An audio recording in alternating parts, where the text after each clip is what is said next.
it's been a while since I've done this.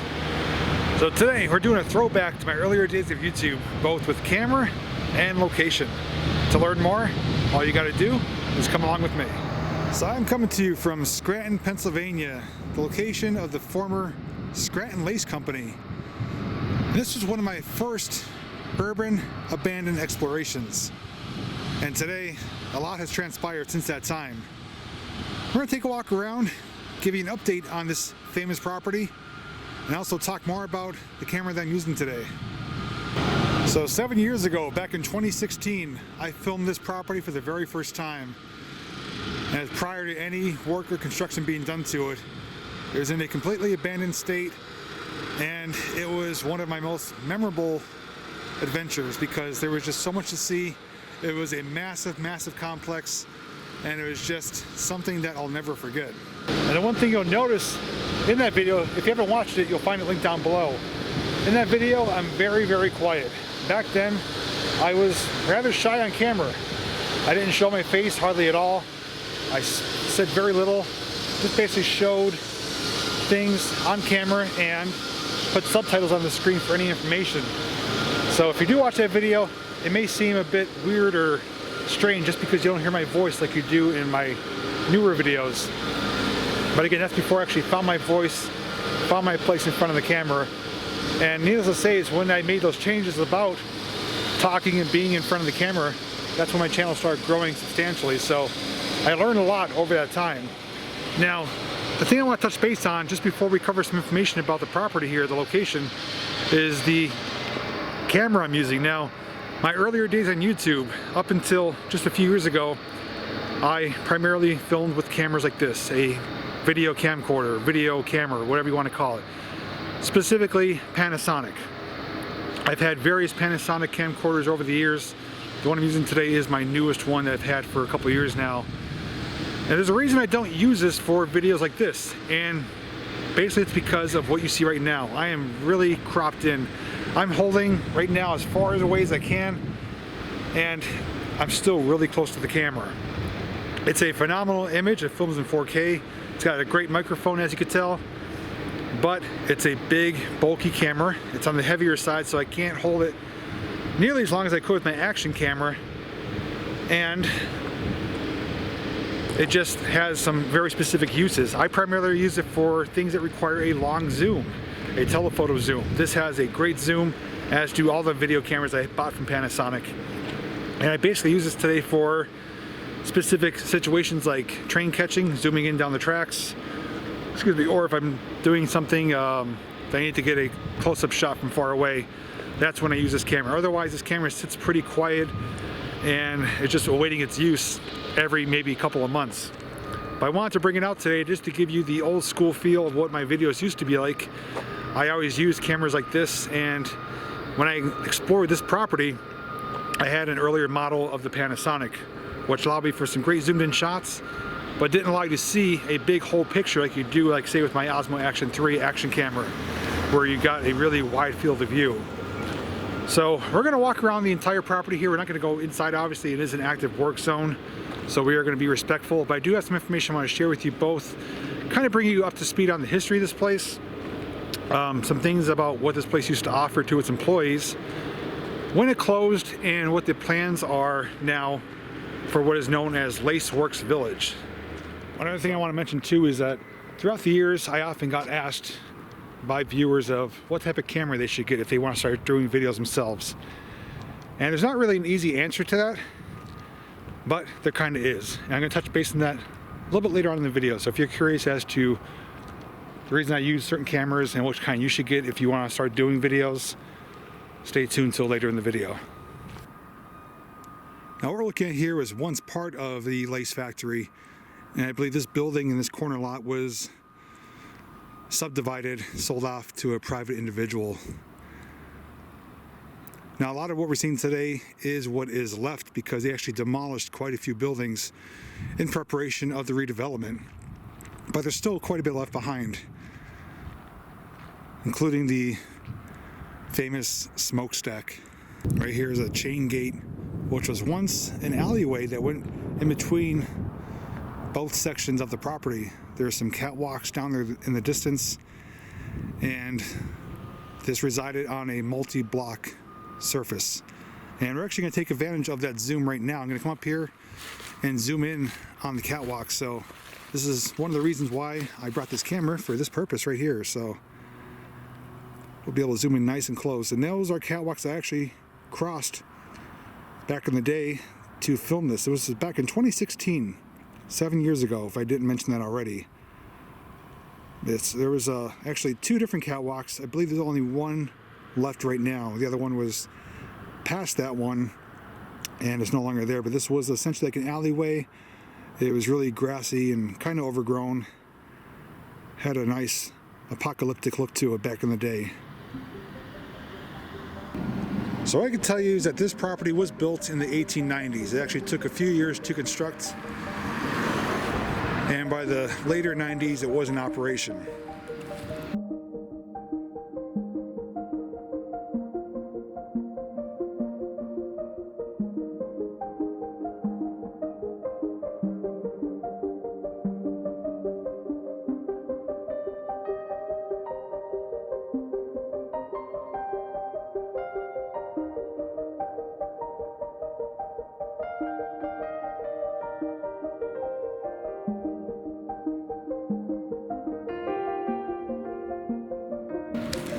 From between 1916 to 2002, this was the largest known manufacturer of Nottingham lace.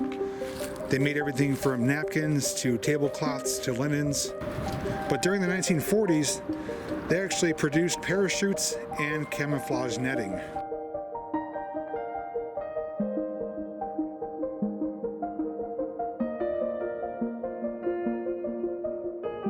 As we can already tell, this is a multi-block facility, and they actually had a number of amenities for the employees, including a theater, a gymnasium,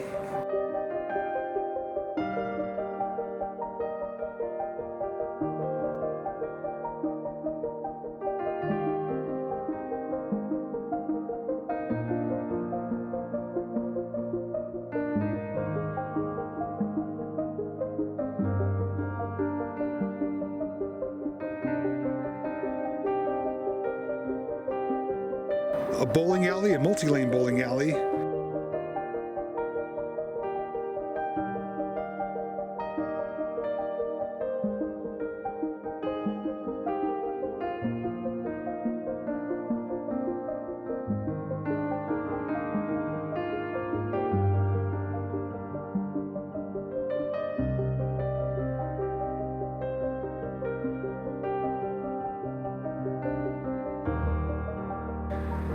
infirmary,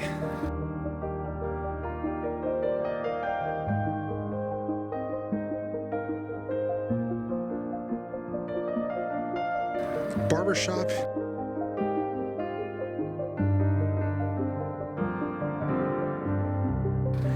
and cafeteria.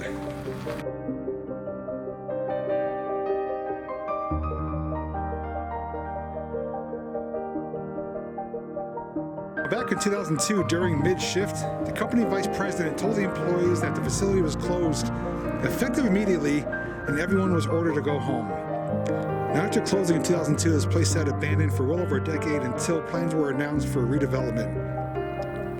Back in 2019 is when demolition started on certain parts of the complex here. Certain buildings were knocked down, including, I believe, the one that housed the bowling alley. Now, once completed, this will be known as Laceworks Village. It's going to offer loft apartments, townhouses, and event space. Now, if I'm not mistaken, this was supposed to be completed already for construction, but the pandemic really halted the plans and slowed production down. So it is still in the midst of redevelopment.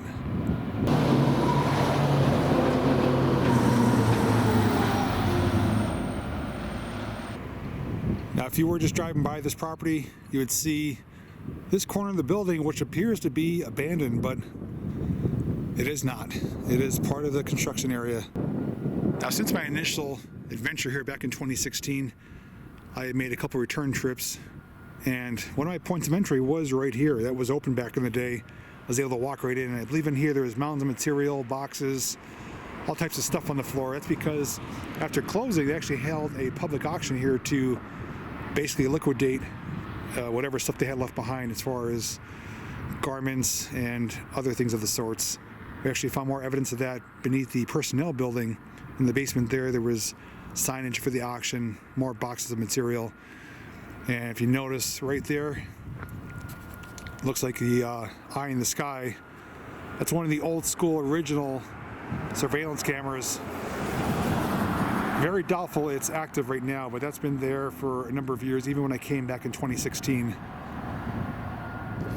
This was actually a very confusing layout too. I got lost in here my first time. I actually had to use GPS on my phone to find out where I was because it was just so sprawled out. There was a number of floors. You could see, multi-levels, and there was buildings on both sides. And it was kind of hard to navigate without getting lost and knowing what was what. Looks like they haven't reached this building yet. And if I'm not mistaken, right here was a building that housed the power plant, the boiler room and everything like that. And I remember it was open up to the stack there. And I was actually in that building, but there was a building right here where this is sitting.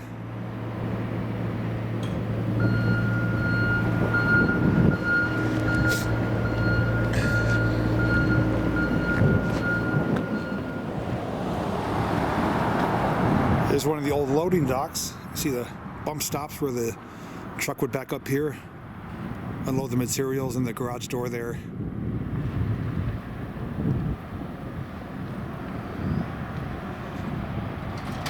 There's also a Facebook page related to this project, so I will link that down below if you do want to stay up to date on progress. This was an eyesore for decades.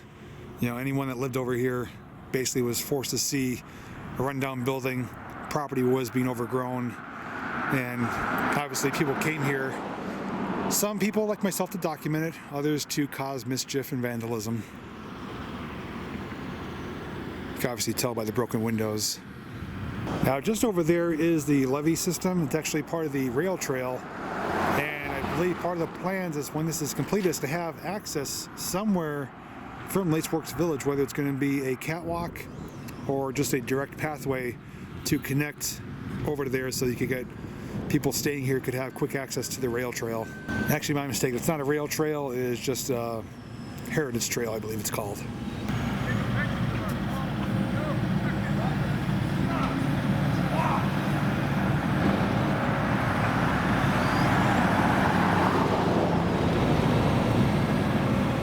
Various work going on. They're digging trenches here. And there was a building right here. If I'm not mistaken, this building that was right here, adjoining this one, is where the bowling alley was, I believe.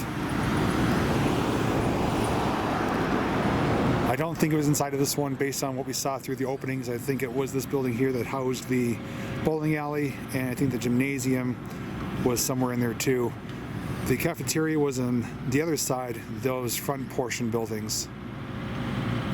So that building is exposed now. All those openings did contribute to the next building, which is, like as I mentioned, no longer there.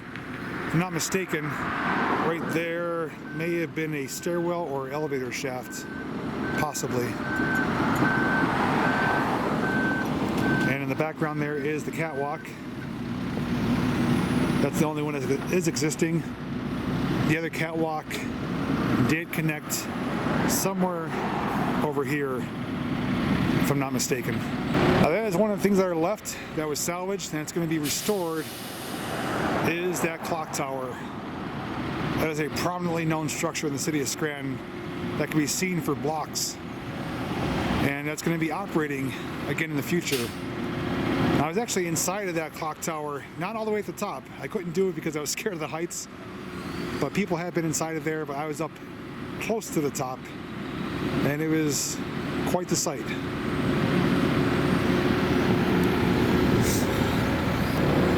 On the back side of the personnel building is the Scranton Lace Company logo. Looks like that's going to be preserved as a notable feature here of the reconstruction redevelopment.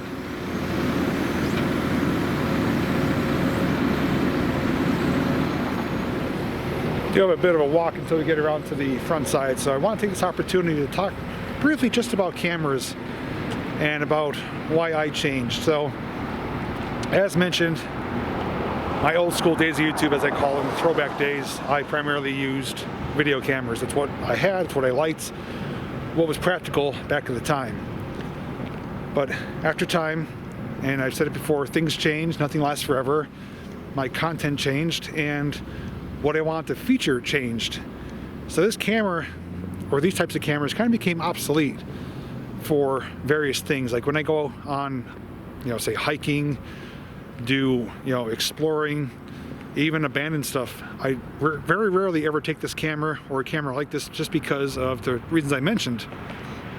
I love having a wide field of view in the small compact size and the lightweight of the Osmo Action 3, my action camera. So aside from training videos and very specific uses, this camera I don't take. But I also have a variety of cameras. That's because I have a variety of content that I film. So based on what I'm filming will depend on which camera I'm going to use. Now, I do have this. I do have my Osmo Action 3, which is my new favorite camera that I use 99% of the time. I have my original Osmo Action. I have my phone, which I do use primarily for photos now, but I have used a lot for video. And even my drone. I also have some other cameras which I don't use at all, like the spyglass cameras I have, older action cameras, underwater cameras. So I have a variety of equipment, and that's not to say that you need to have a variety of equipment. I have it because it works for me, and based on what I'm going to be shooting, what I'm going to be filming, is why I have something for nearly every occasion. So people often ask, or have asked in the past, what type of camera should I get? What should I use? Well, number one, it depends on what you're going to be filming.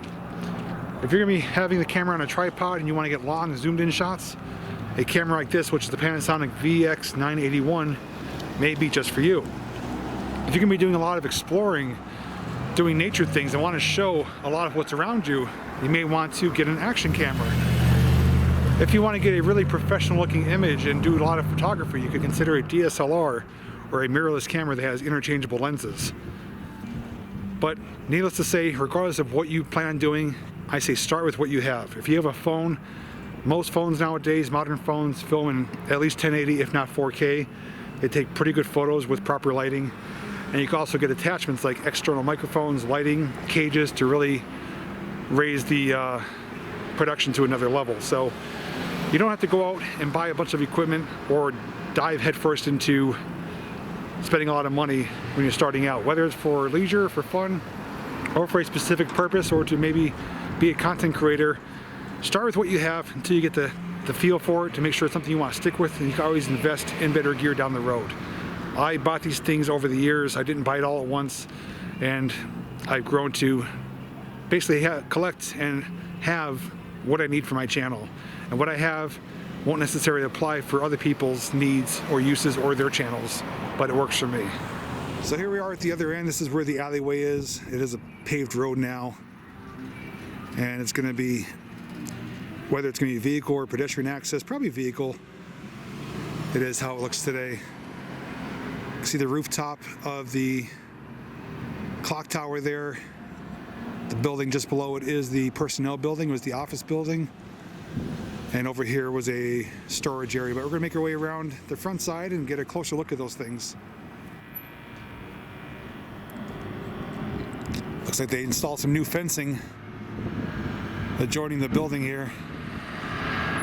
You can actually see the paint peeling as well.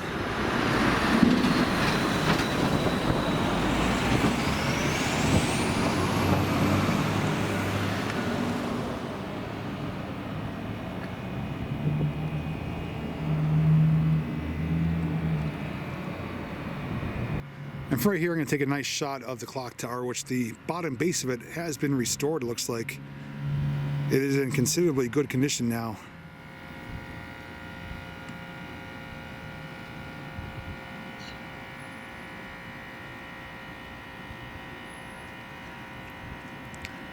Not sure if that's bronze or copper that has that patina like that I don't know the distinction between the both, but I know both of them do have that oxidation that turns it green.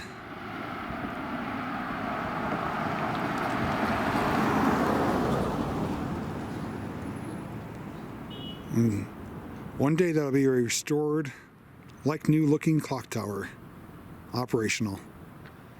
Now this building right here, if I'm not mistaken, was the personnel building. This is where all the offices were.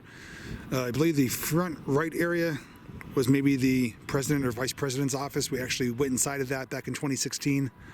Upstairs floors were gutted, but you could tell that it was offices or even cubicles possibly. And then downstairs, again, was a basement that we went into. So when you went into the door there was like a level, and then went upstairs to the main floor. So it's kind of like a bi-level entry, so to speak. And when we get closer, I believe up there next to the clock tower, in there is where the barbershop and cafeteria was. And of course, this building is much smaller than it used to be. I believe it went out further. Workers out here jamming out to some music. There's the old sign, Scranton Lace Company. And again, inside those doors is, I remember, the cafeteria and the barbershop area. And then up here in the front was big open space. I remember back in 2016 too, there was a couple individuals that were inside doing some type of weird photo shoot with balloons and Bibles. And we were actually kind of spying on them. They didn't even know we were there, but they were like kind of in the front area. But this building, again, did come out further than what it does, but I believe this is going to be possibly the loft apartments. But you could tell on the inside that they're still keeping it kind of original with the architecture, the brickwork and everything like that. So it's going to be a combination of modern and original. But I'm just really glad that they are preserving the clock tower. It just architectural masterpiece, so to speak. It has a light on it too, almost like a beacon that you see like at a lighthouse. If I'm not mistaken, people have been out on that little catwalk there too. As far as I made it was just below the catwalk area for those clock hands. I was like kind of right in that area there. It was rather sketchy back at the time, but people have done it.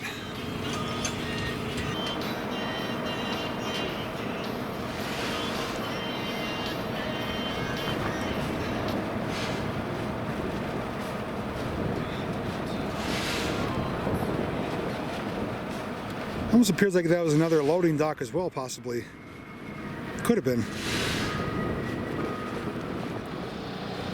There actually is one more thing up here I wanted to show you before we do conclude the video. I walked right by it earlier, forgot to point it out. And something very significant back, which was part of its operational days. So that right there is the last printing machine that's here. They actually had nearly a dozen of those located here back in its operational days, and that was inside back in the time. I'm not sure if that's in its original location and there was a building around it or they moved it, but they are going to keep that as a memorial piece. And the best way to describe how it worked is they hooked up a scroll to it. Basically, when I say a scroll, it's like what you would find on an automatic playing piano. It's like a roll or a sheet with different pieces missing, and when it went through, the machine followed those things on the scroll to know which design to make. So it was kind of an automated system, so to speak.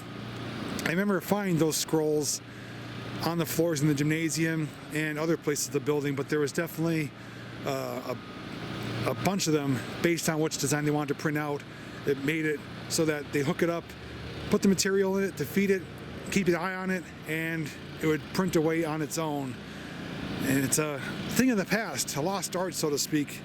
But they did keep this one particular piece here as a memorial, as a almost like a museum piece, to show, you know, this is what was responsible for the production of that Nottingham lace.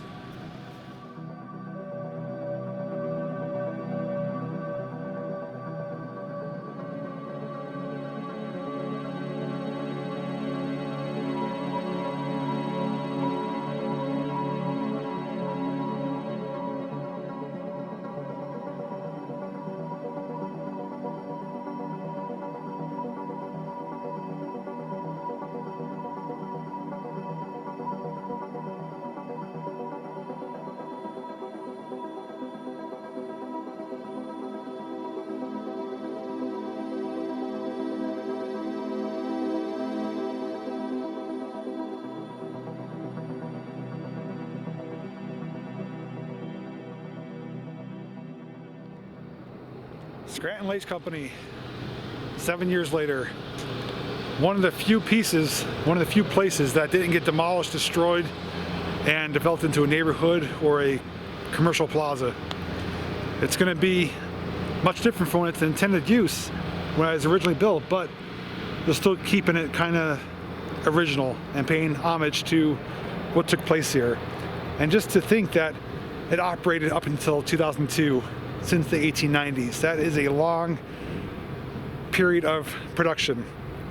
And they did something right for that to happen. And I can only imagine the employees on that day being told, we're closing up effective immediately, go home. That could have been, probably was a heartbreaking moment, especially people that were here for decades working. And just to think though, places these days, they don't have the amenities like this place offered. Bowling alleys, theater, gymnasium, cafeteria, well they have cafeterias, barbershops, infirmary. I mean, they had everything so that employees were taken care of. They appreciated the employees. Once this is completed, whenever that is to be expected, I will come back and give you another update. If it is open to the public, we'll even go inside. They're supposed to have, again, event space, I think a type of gallery or museum showing, you know, when this place was in operation.